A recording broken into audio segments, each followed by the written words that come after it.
9장 11절 12절입니다. 히브리서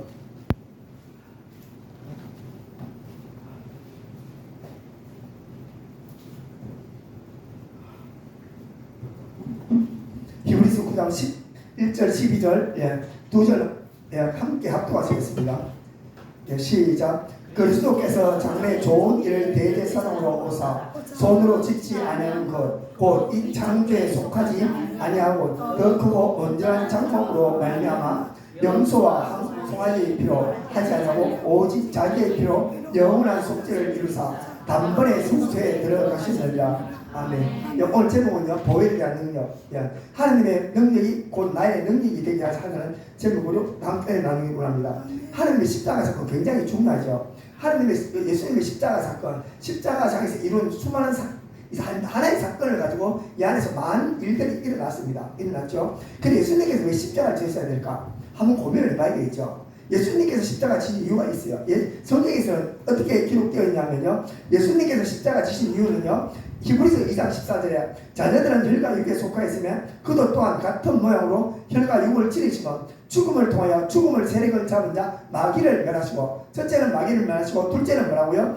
죽기를 무서움으로 한평생 내어 종로로 사는 모든 자를 놓아주려 하시리라 라고 되어 있습니다. 하나는 마귀를 멸하시고 두 번째는 뭐냐면 자녀 삼아주시기에 도와주기입니다. 그렇죠. 이것을 이루시기 위해서 오셨습니다. 그리고 예수님께서 우리는 신약에 대해서 예수님의 십자가 사건을 무수히 많이 들었어요.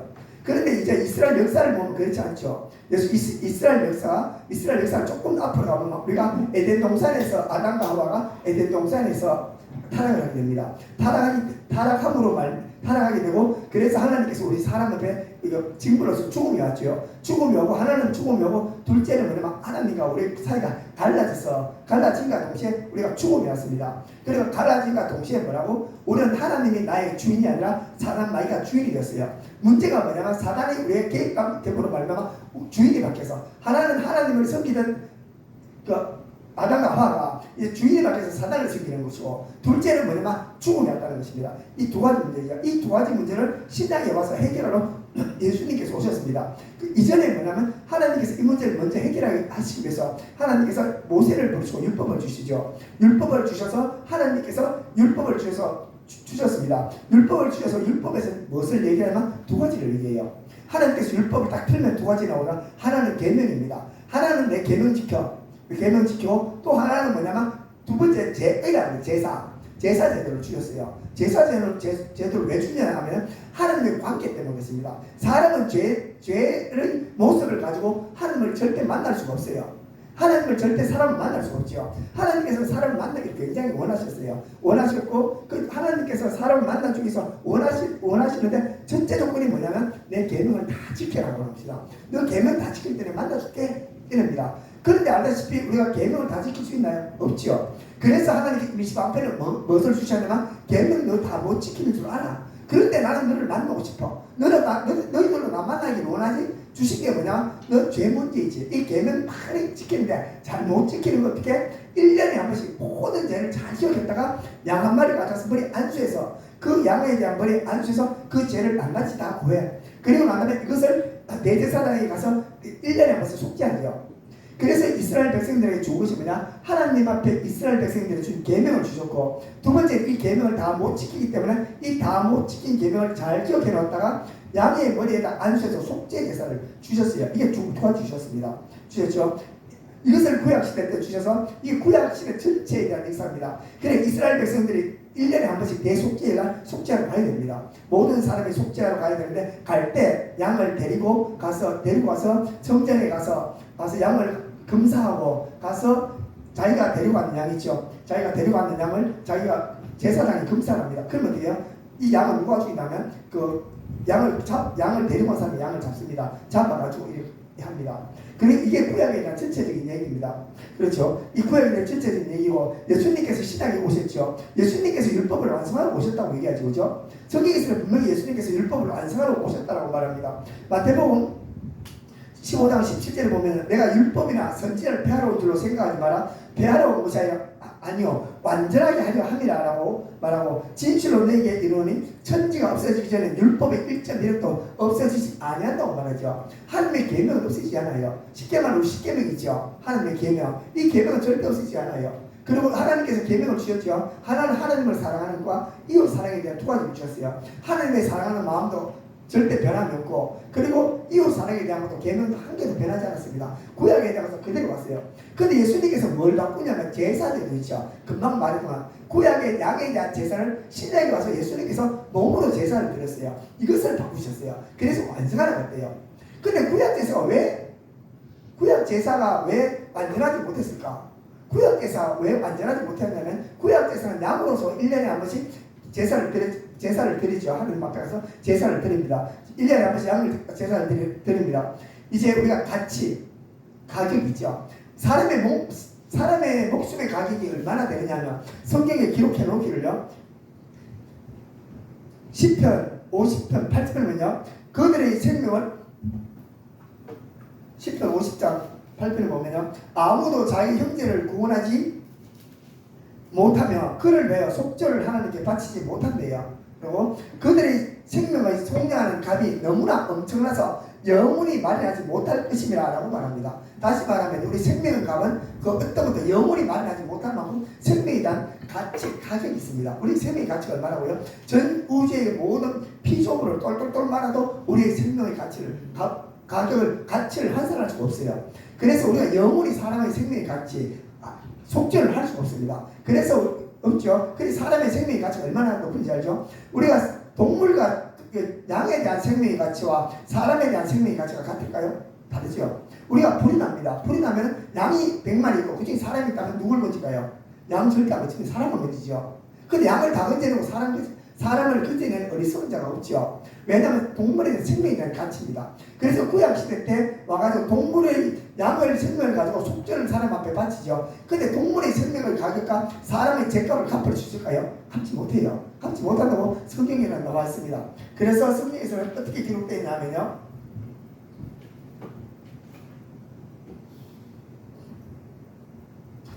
구장 보면 현재까지의 비유는 이에 따라 들은 예물과 제사는 섬기는 자들 양심을 온전하게 할 수 없었대요. 온전하게 할 수 없고 이런 것은 먹고 마시는 것과 여러 가지 씻는 것과 함께 육체의 예법일 뿐 결할 때까지 맡겨두신 것이라. 그리스도께서 장차 좋은 일의 대제사장으로 오사 손으로 짓지 아니한 것 곧 창조에 속하지 아니한 더 크고 온전한 장목으로 말미암아 염소와 송아지의 피로 하지 아니하고 오직 자기의 피로 영원한 속죄를 이루셨다고 말하죠. 염소와 황소의 피와 및 암소의 죄를 뿌려 부정한 자에게 뿌려 육체를 정결케 하여 거룩하게 하거든.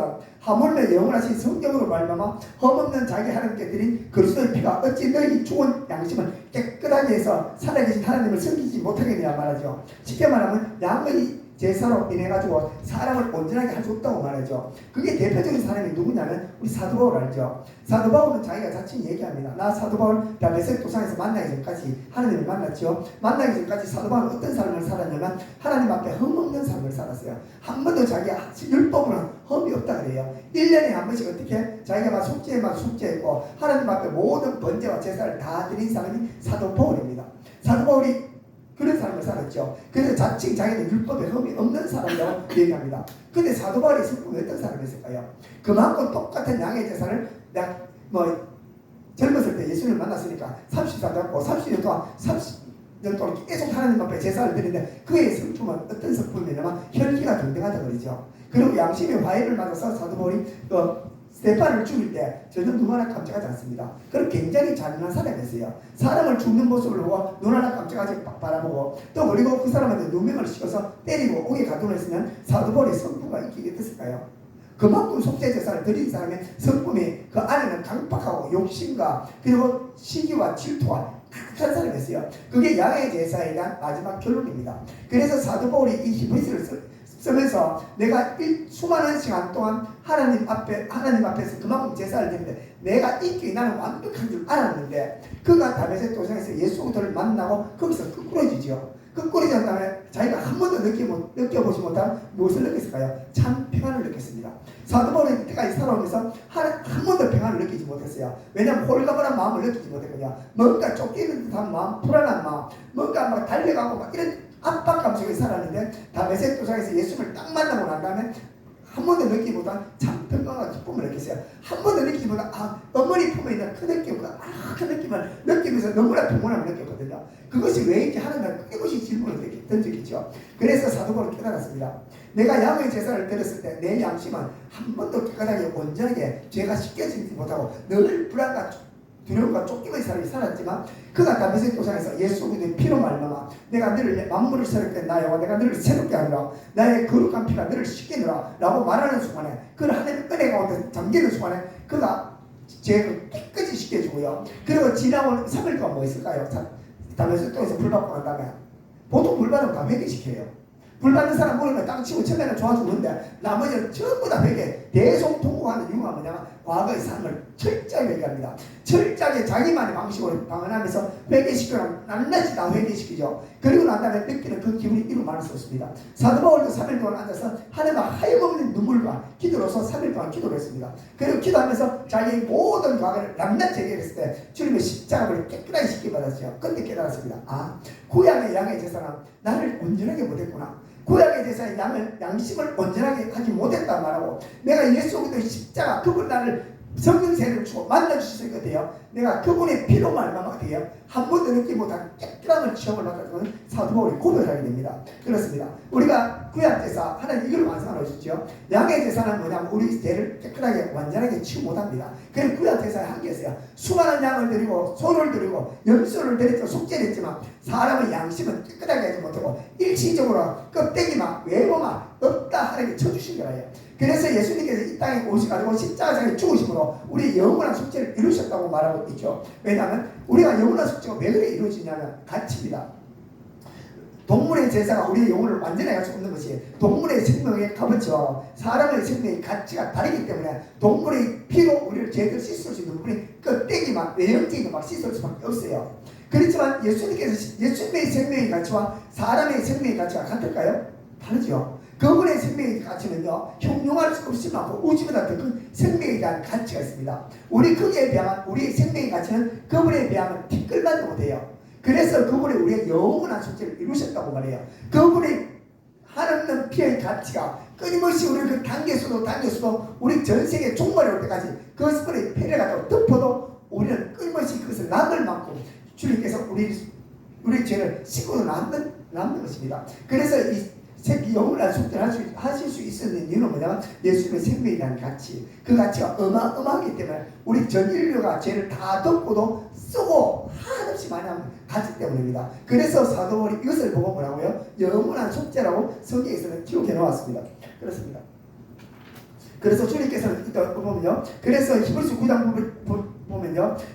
예물과 제사는 섬기는 자로 양심을 온전하게 할 수 없다고 말하죠. 그리고 9장 10절에 개혁할 때까지 맡겨둘 거라고 말하죠. 제사장마다 매일 써서 섬기며 자주 같은 제사를 드릴 때 이 제사는 언제든지 죄를 없게 하지 못한다고 말이죠. 동물의 제사는 죄를 없이 하지 근본적 문제를 해결하지 못한다 그래요.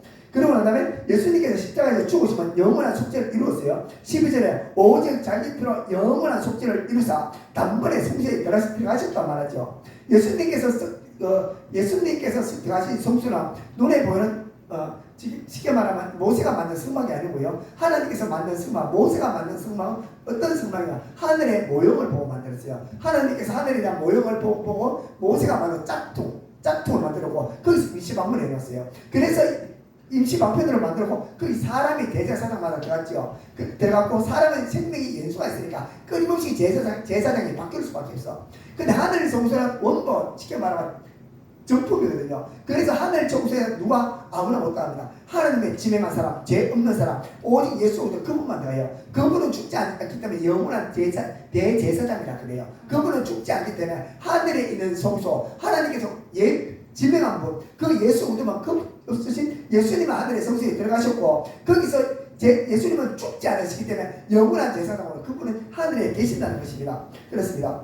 그리고 예수님께서는 십자가에 죽으시면 영원한 속죄를 이루셨다고 말하죠. 그래서 이제 9장 13절에 보면요, 염소와 황소의 피가 암송아지의 죄로 부정한 자의 뿌리와 육체를 정결케 하여 거룩하게 했어요. 쉽게 말하면 구약시대 때는 동물에 있어서 육체를 정결케 했대요. 육체. 쉽게 눈에 보이는 외형적인만 정결케 했대요. 그리고 14절에 보면요, 그리스도의 피가 어찌 너희 양심으로 죽은 행실에서 깨끗하게 하고 살아계신 하나님을 섬기게 하지 못하겠냐. 다시 말하면 우리 양심. 구약에 대한 피는 외형적이고 신약의 예수의 피는 뭐라고요? 그분이 주고 양심. 우리가 예수 믿고 나면 뭐가 바뀌? 양심이 바뀝니다.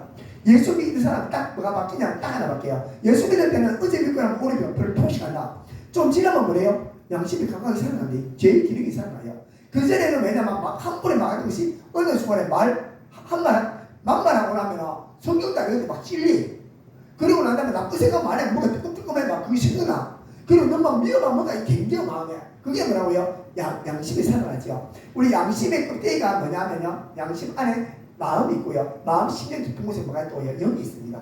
영의 기력이 살아나요. 근데 세상 사람은 어떻게 돼요? 세상 사람도 태어날 때 양심의 기력이 기본적으로 살아있어요. 근데 살아있는데 어떻게 돼요? 이게 죄로 오염되면 어떻게 돼요? 둔해집니다. 점점 둔해졌을 때요, 죄가 죄인지 못 느껴요. 보시피싱하는 분들 있죠. 그런 분들 죄의식 전혀 없습니다. 왜냐하면 양심의 기능이 완전히 다 굳어버렸어요. 기능을 전혀 하지 못해요. 그래서 그가 다른 사람이 죽고 사는 문제 관심 없어요. 오직 나만 잘 먹고 잘 산다는 이 생각에 밖에서 양심이 완전히 다 굳어버렸어 그래요.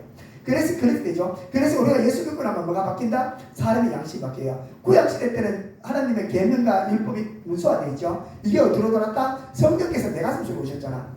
그래서 예수를 우리가 예전에 보면 성경도 잘 몰라. 우리 할머니 있었는데. 근데 교회에 예배 열심히 드리잖아. 근데 굉장히 양심은 착해요. 왜 그러냐면요, 예수님이 성령이 내 양심을 계속해서 만들고 깨끗하게 정결케 만들고 죄에 민감하게 만들어요. 깃털처럼. 그래서 작은 죄에 민감하게 해죠. 그래야 처음에는 눈에 보이고 폭력죄 이런 데서 좀 민감해서 나쁜 자가 집을 던지고 막 이럴 때 좀 마음이 힘들고 갱겼는데 어느 순간에 자식을 좀 미워하고 있잖아요. 미워하고 다른 사람한테 시기하고 질투하고 옆집 사람이 험담 많이 때리면 이 딩그라 마음이. 우리 권사님 욕하고 집사님 욕하고 누구 욕하고 그래 마음이 힘든 거죠. 왜냐하면 성령께서 내 안에 양심을 통해서 말씀을 기준으로 점점 깨끗하게 하나님께서 하신다는 것입니다. 그래서 우리가 그래서 성경에서는 뭐라고 말하냐면요, 그래서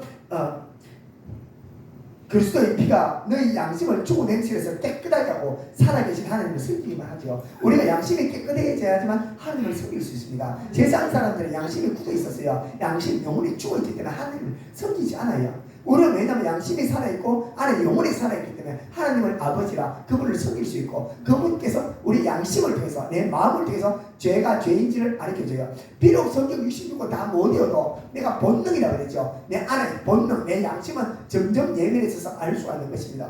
그렇습니다. 그래서 고린도전서 5장 7절에 보면 우리의 유월절 양 곧 그리스도가 희생되었다라고 말하고 있습니다. 그리고 우리는 예수님께서 피의 사건 중에서 보면요, 예수님의 피로 우리가 의로운 자가 되었단 말이에요. 사도 바울은 이렇게 얘기합니다. 우리가 그의 피로 말미암아 의롭다 하심을 받았다고 말하죠. 그래서 우리가 안에가 내 스스로 정죄의식 느끼는데요, 사단들 우리한테 뭐냐면 자꾸 정죄의식하죠. 과거의 죄들을 떠올리고 우리가 잘못했다면 자꾸 떠올립니다. 그래서 정죄하고 나를 뭐라고? 네가 이렇게가 되겠냐라고 말해. 이거 하나님이 섬길 수 없다. 너는 네 상태를 보라라고 얘기하는 쏘면 안 됩니다. 우리 하나님께서 우리를 뭘 보라? 의롭다라고 봐요. 지금은 내가 의롭지 않죠. 왜냐? 왜 의롭다라고 말하시고, 그리고 하나님께서 어렵다 할 때는 내가 너를 어려운 사람 만들어 갈 거야 라고 할 것입니다. 하나님께서 뭐라고? 반드시 우리를 변화시키기 원하죠. 그분께서 보는 눈은 그분께서 만들겠다는 것입니다. 우리 주님께서 우리가 지금 내가 어렵지 못하지만 내가 내년 이맘때는 더 어려워지고 또 그 다음에는 더 어려워지고 끊임없이 어려운 사람으로 정직하고 어렵고 선한 사람으로 주께서 만들어 가시는 것입니다. 그래서 우리는 과거에 집착하는 것이 아니라 앞만 보고 하는 종입니다. 앞만요. 내가 되어져 있는 모습. 우리 하나님께서 이스라엘 백성들을 보고 이스라엘 백성들이 하나님께서 아브라함을 보시고 뭘 봤죠? 아브라함을 한 사람을 볼 때 그에게 큰 민족을 바라보았어요. 앞으로 큰 민족을 바라보고 더 나아가 아브라함부터 시작해서 그 뒤에 예수 우대를 보셨어요. 그분의 눈입니다. 그분께서 그렇게 만들어내시죠. 이스라엘 백성들이 애국에서 나와 그들이 종도로 나오고 430년 동안 나왔을 때 그들을 주님께서 어떻게 보면 큰 눈대로 보셨어요. 왜냐? 그분이 보시는데 그걸 만들어 가시거든요. 그래서 우리 하나님께서 우리를 의로운 자로 보시면요, 그분께서 의로운 자로 만들어 가십니다. 그렇습니다. 그래서 지금 내 모습이 내 모습이 아닙니다. 쏘면 안 돼요. 10년 전에 이럴 줄 알았죠. 우리가 몰랐잖아요. 또 내일 이맘때 어떻게 바꿔놓을지 몰라요. 그렇습니다. 그렇듯이 우리 하나님께서 우리를 만들어가십니다. 그리고 예수의 피가 왜 그래 중요하냐면요. 예수의 피는 생명이 있어요.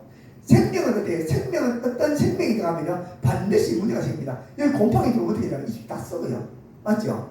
곰팡이가 들어오면 그 돌 하나 굴러들면 아무 이상이 없어. 돌은 생명이 없잖아. 바위 하나 갖다 놓으면요 이 바위가 자라나? 안 자라잖아. 강대상이 생명 크진 않죠. 그런데 여기 곰팡이 하나 이게 만약 이게 나도 어떻게 될까요? 점점 자라가 이 전체가 다 눈으로 다 덮어놔요. 왜냐하면 생명이 있거든요. 예수의 생명이 얼마나 강하냐면 그분의 생명은 한이 없잖아. 그분의 생명이 피가 내 안에 들어오면요 내 안에 내를 다 장악해요. 이 내 몸 전체를 장악하신다고요. 그분의 성령이 끊임없이 오래 가시고 스스로서 지금 말하면 임재가 크죠. 좀 표현하는데 잘한다 그러면 좀 하지만 성장하셔서 임재가 충만해서 내 몸 전체에 엄청난 영향을 미칩니다. 그분께서 그렇게 하세요. 그것을 우리가 기대하고 사는 게 우리 하나님께서 원하는 삶입니다.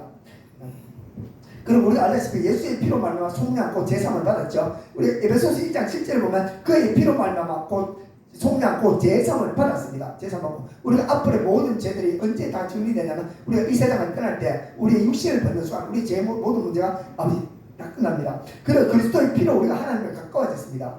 에베소서 2장 13절을 보면 그리스도의 피로 가까워졌단 말이죠. 그래서 우리가 하나님의 관계성이요. 사단들은 하나님과 우리의 관계성을 끊임없이 끊어놓으려고 그러는데 쏘시면 안 돼. 어떻게? 사단들은 우리가 하나님 관계를 어떻게 끊어놓을까? 간단합니다. 잡생각 집어넣어요. 끊임없이 잡생각을 죠. 근심과 걱정, 두려움을 집어넣고요. 세상 생각과 세상에 대한 즐거움과 기쁨을 우리 속에 넣어서 하나님을 의식하지 못하고 하나님을 바라보지 못하도록 하나님을 의지하지 못하도록 끊임없이 사이를 걸어놓습니다. 아주 자연스럽게요. 그래 하나님 아닌 것에 모든 것에 몰두하도록 사람들은 우리를 공격하는 것입니다. 그렇습니다. 그렇듯이 우리가 늘 깨어있어서 우리가 늘 하나님과 떨어져 있을 때 내가 아차 싶을 때 돌아서서 하나님 앞에 나가서 다시 관계를 회복해 나가야 됩니다.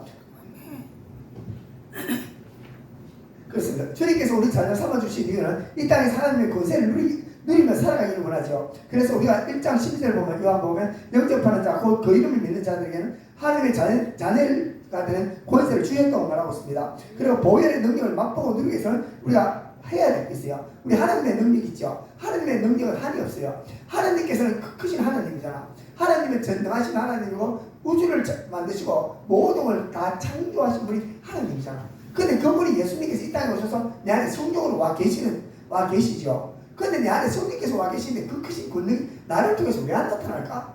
왜 보혈의 능력을 맛보지 못할까? 이게 문제가 되죠. 그 크신 하나님이 내 안에 오시면 능력을 나타내면 되는데 세상으로 가면 세상 사람들도 사단을 숨기죠. 사단들도 사람 심령 속이라서 자기 영향력을 많이 나타냅니다. 어떤 사람은 욕심이 굉장히 많잖아요. 그죠? 왜냐하면 안에 사단들은 사람 안에 들어가서 뭐죠? 욕심이랑 욕망을 넣어줘요. 그래서 욕망과 욕심을 넣어줘갖고 그 사람한테 엄청난 에너지를 불어넣고 그 사람들이 세상에 대해서 막 엄청난 악을 저지르도록 해나가죠. 그래서 보면 세상 사람들이 피도 눈물도 없이 악한 사람들 굉장히 많아요. 그렇게 되고 우리 예수님께서는 우리 심령 속에 오셔서 어떤 일을 하시냐면 우리가 하나님의 원하시는 삶 내 안에 그분을 존귀 여기고요. 그분께서 원하시는 삶을 살아야지만 돼요. 우리가 무슨 내 안에 하나님 계심을 우리가 인정해야 됩니다.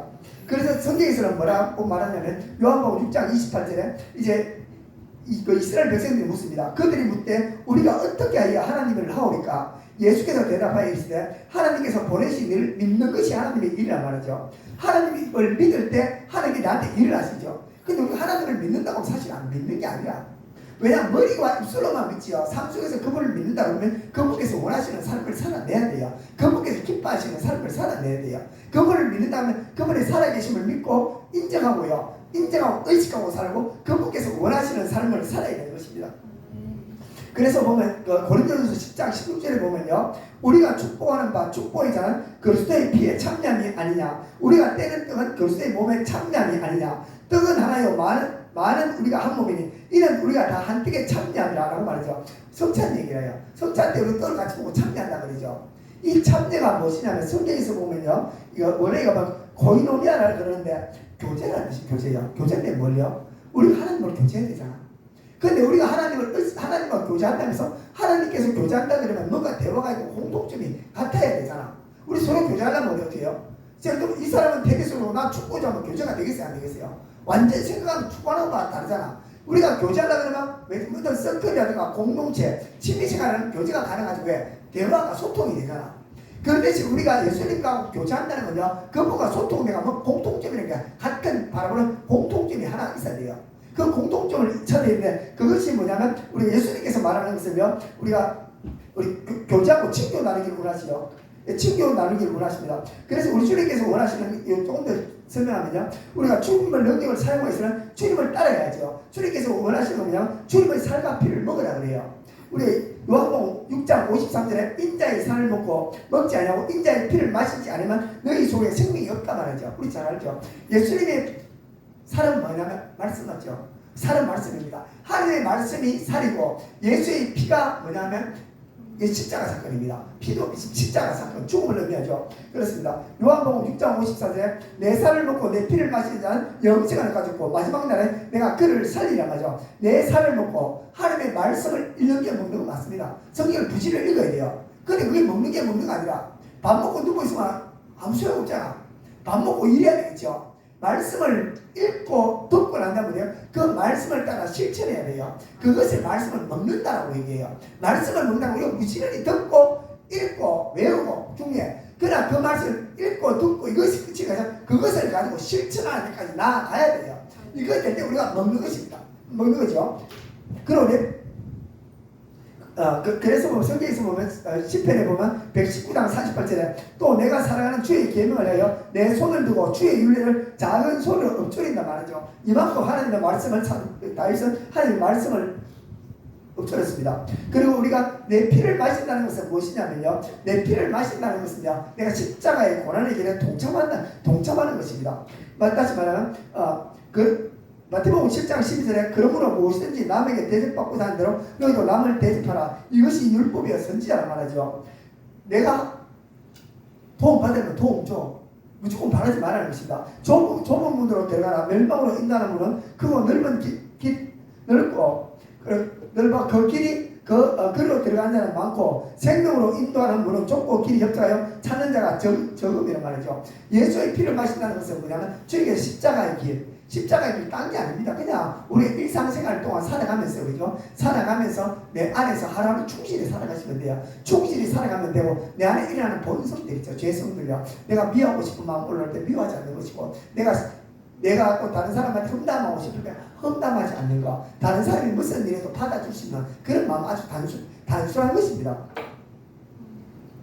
그래서 예수님께서 말씀하시기는 빌립보서 2장 5절에 너희 안에 이 마음을 품으라. 곧 그리스도 예수의 마음이 그는 근본 하나님의 본체이나 하나님과 동등됨을 취할 것으로 여기지 않냐고 오히려 자기를 펴 종의 형체를 가지사 사람들과 같이 되셨고 사람의 모양으로 나타나서 자기를 낮추고 죽기까지 복종하셨으니 곧 십자가의 죽음이라 말이죠. 십자가의 삶은 딴 게 아니라요, 내가 다른 사람보다 낮은 삶. 예를 들면 다른 사람이 나를 막 핍박하고 욕하잖아. 가장 힘든 게 다른 사람 핍박하고 욕하면 어떻게 해요? 자존심 상하잖아, 그죠? 그리고 옛날에 보면 교부들 어떤 사람을 살았냐면 가다가 자기들은 막 기도하면서 금식하면서 살아가는데 다른 사람들이 와서 그 사람들은 욕을 하고 흑담을 막 하잖아. 그러면 그걸 어떻게 받아들이냐면요, 나는 이 욕을 충분히 받아도 충분한 사람이야. 내 죄에 비하면 이런 것은 아무것도 아니야. 더 많은 욕을 먹어도, 더 많은 손가락질을 받아도, 더 많은 내 핍박이 하도 이거는 내 죄에 비하면 아무것도 아니야. 하나님 그렇게 받아들일게요. 생각 차이죠. 성경은 뭐라 그래요? 모든 일어난 일들이 하나님의 은혜로 말미암아 일어난다고 말하죠. 그래서 우리가 어떤 대상과 사건 중에서 내가 일어난 사건을 어떻게 받아들이냐는 게 문제입니다. 받아들일 때 그냥 받아들여. 어떤 일이 있을 때, 그렇죠? 내가 받아들이기 힘든 건 있지만 그걸 원망이라든가 불평이라든가 상대방을 욕만 안 하면 돼요. 그걸 겸허히 받아들이면 돼요. 두대를 맞으면 돼요. 맞으면 되듯이 우리가 받아들이는 마음 자세죠. 성경에서는 무엇을 얘기하냐면 마음 자세를 얘기합니다. 와서 다른 사람이 시기하고 질투할 때 마음 자세가 가만히 있으면 돼요. 예수님께서 공생의 기간을 다니시면서 이스라엘 백성, 수많은 이스라엘 백성들이 예수님을 욕하고 험담했죠. 하지만 그분은 잠잠했어요. 왜냐하면 그분은 아셨잖아요. 내가 가야 될 길이 무엇인지. 그분이 십자가를 지기 위해서 이 땅에 오셨기 때문에 그걸 지기 위해서 모두 받아들였었어요.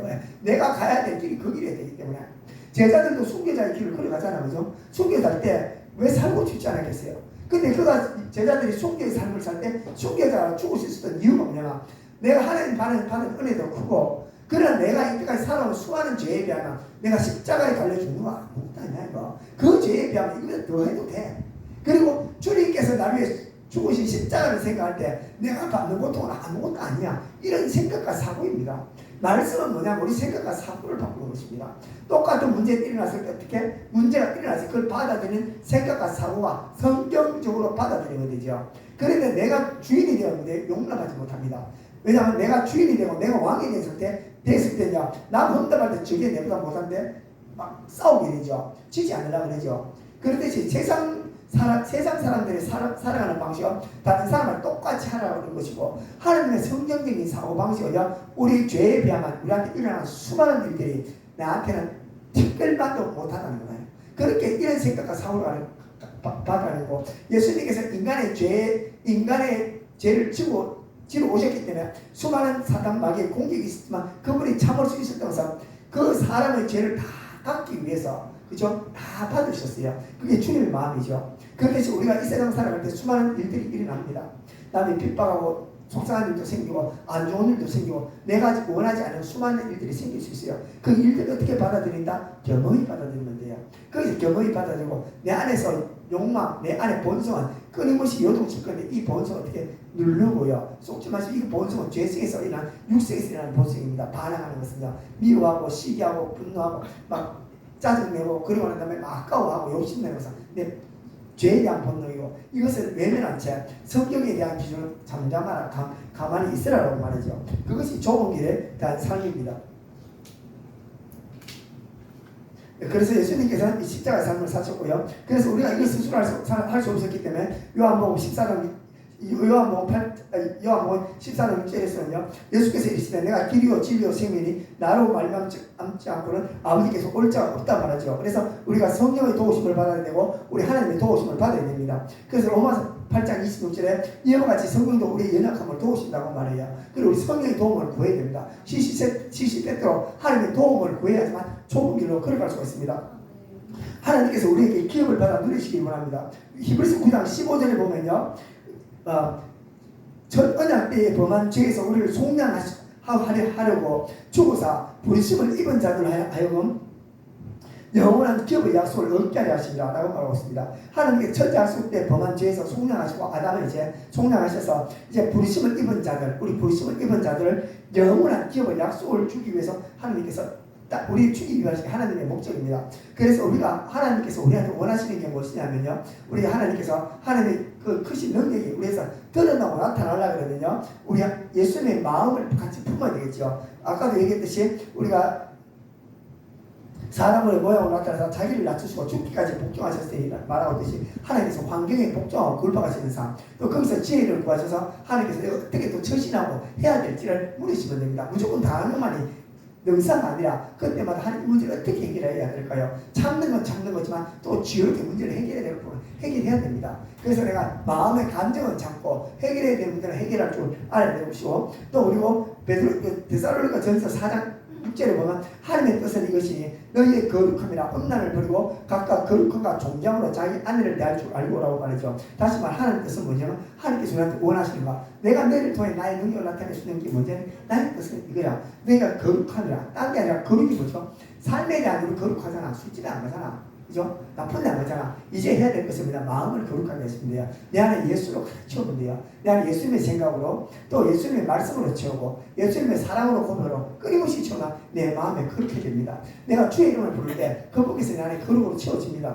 그래서 또 데살로니가전서 5장 18절에 보면 항상 기뻐하라 쉬지 말고 기도하라 범사에 감사하라 이것이 그리스도 예수 안에서 너희를 향하신 하나님의 뜻이란 말이죠. 우리가 어떤 일이 또 기뻐할 줄 알고 왜냐면 왜 기뻐하냐면요 마음을 다스려야 돼요. 기뻐할 때 내 마음을 스스로 다스릴 수 있는 거죠. 사단들은 절망과 좌절 두려움을 끊임없이 넣어줘요. 미움과 시기를 이것이 들어올 때 내 마음은 지옥이 되죠. 근데 내 마음의 천국은 뭐냐? 근데 하나님의 나라는 기쁘잖아. 그래서 스스로 기뻐하려고 끊임없이 노력하셔야 됩니다.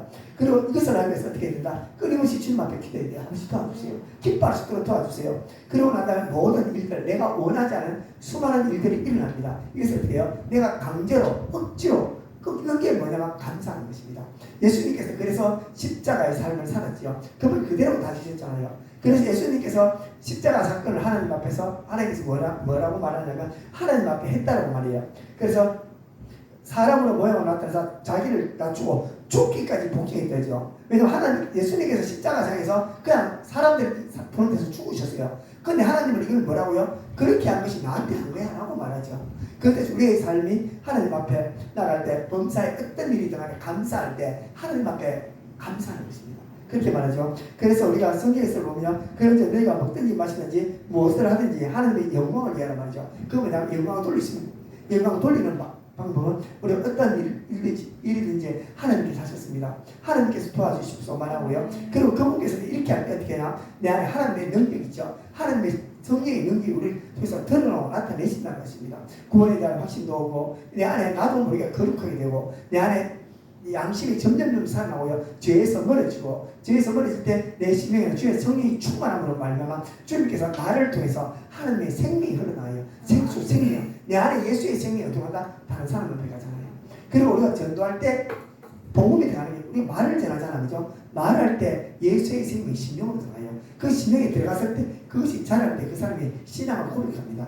그렇습니다. 우리가 또 찬양할 때 우리 세 분들이 찬양할 때요. 이 찬양할 때 뭐가 나온다? 이 안에 찬양 안에서 예수의 생명이 우리 안에 들어와요. 우리 안에 들어올 때 어떻게 된다? 우리는 충만해지고 세 분 우리 찬양할 때 그 찬양 안에 곡조 안에 안에 그것이 우리에 들어서 우리 영이 고양되고 기뻐지고 우리 영이 춤을 춥니다. 그래서 우리가 생명이 있는 자만이 생명을 나눠줄 수 있으며 내 안에 예수 그리스도의 생명이 저와 여러분들 안에 있습니다. 저와 여러분들이 한 주간 살아갈 때 우리 하나님 앞에 거룩성을 지키고요. 하나님의 뜻을 쫓아가는 저와 여러분 되시기를 예수님으로 축원합니다. 다음 게 찬양하시고 동성으로 기도하시겠습니다.